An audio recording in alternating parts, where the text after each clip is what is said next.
The confusion with Social Security income and Covered California Affordable Care Act health insurance subsidies.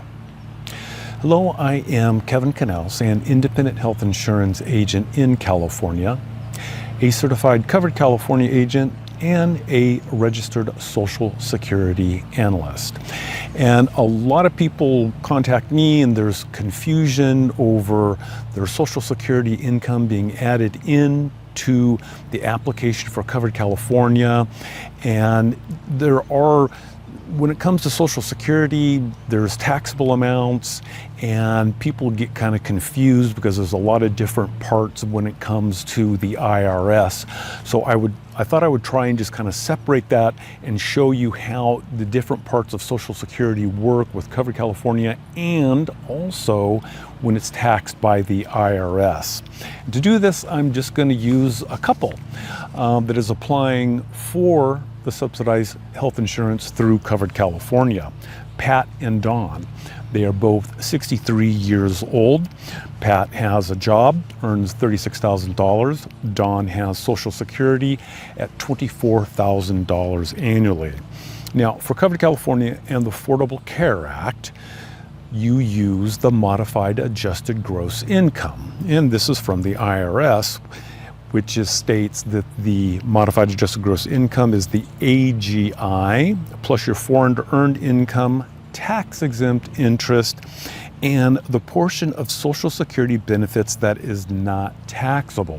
And that's where some of the confusion comes in, because when you do your taxes, not all of your Social Security income is untaxed. Some of it is taxed, and that's where the confusion comes in, what you're supposed to put in there. But for Covered California and the Affordable Care Act, you use the entire Social Security income. So for Pat and Dawn, their modified adjusted gross income, wages of $36,000, Social Security of $24,000, and tax-exempt interest makes their MAGI $61,000.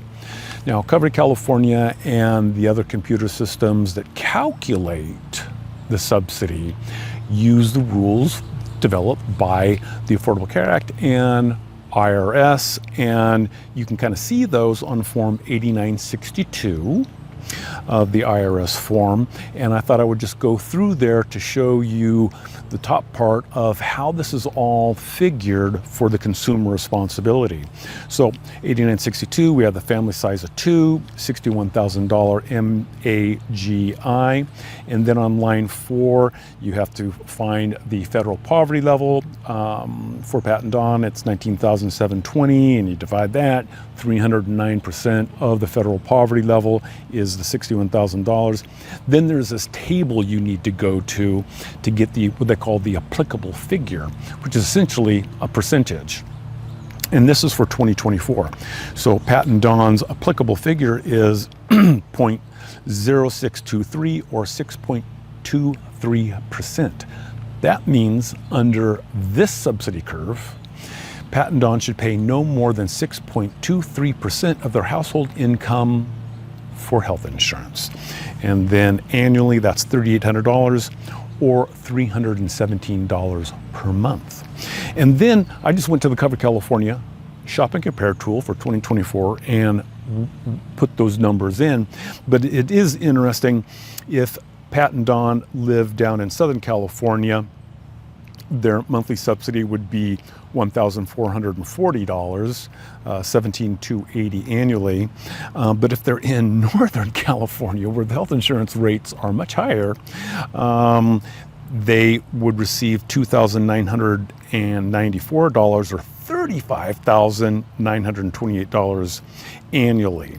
And that is based on making the second lowest cost silver plan no more than that calculated $317 per month of the consumer responsibility. So the subsidy is just making up the difference, so they pay no more than that $317. And if we look at the Covered California Shop and Compare tool, second lowest cost silver plan in Los Angeles, $316.69. for that Molina plan. And up in Nevada County, Northern California, that Blue Shield is the second lowest cost silver plan, $316.69.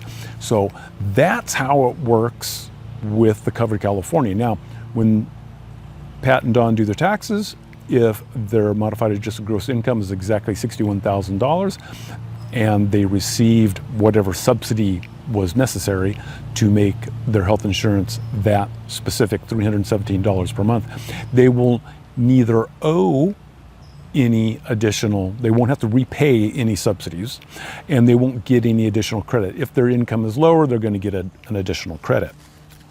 But what about Social Security and how that is taxed? Because that's a separate issue. And when it comes to Social Security, there are certain thresholds. And if your income is too high, part of your Social Security is taxed. And this is from publication 915 from 2024. And you can see that for a married couple, if the combined household income is over $32,000, part of their Social Security income will be taxed 50%. If the combined income is over $44,000, their Social Security income may be taxed up to 85%. In what I'm saying there is that 85% of the Social Security income would be added into their adjusted gross income, and then they would pay the marginal tax rate for that. So let's kind of go through those numbers. Now, the way the IRS does it with, the Social Security Administration is they are looking at the combined income to determine these taxes. And the combined income is using 1/2 of the Social Security income plus the AGI and tax-exempt interest. So we can see that Pat and Don, that Social Security is $24,000. Now, looking at publication 915, doing kind of a quick run through, $24,000, half of that is 12, plus the $36,000 from the wages, $1,000 in tax-exempt interest, $49,000. So they're over that $44,000 threshold, and up to 85% of the Social Security income may be taxed. But oh my goodness gracious, is this ever complicated to kind of figure it out? It is a multi-step process to determine actually how much of the Social Security income will be taxed and put on to the 1040. I won't go through all of these numbers here, but this is again from publication 915, figuring that your taxable benefits.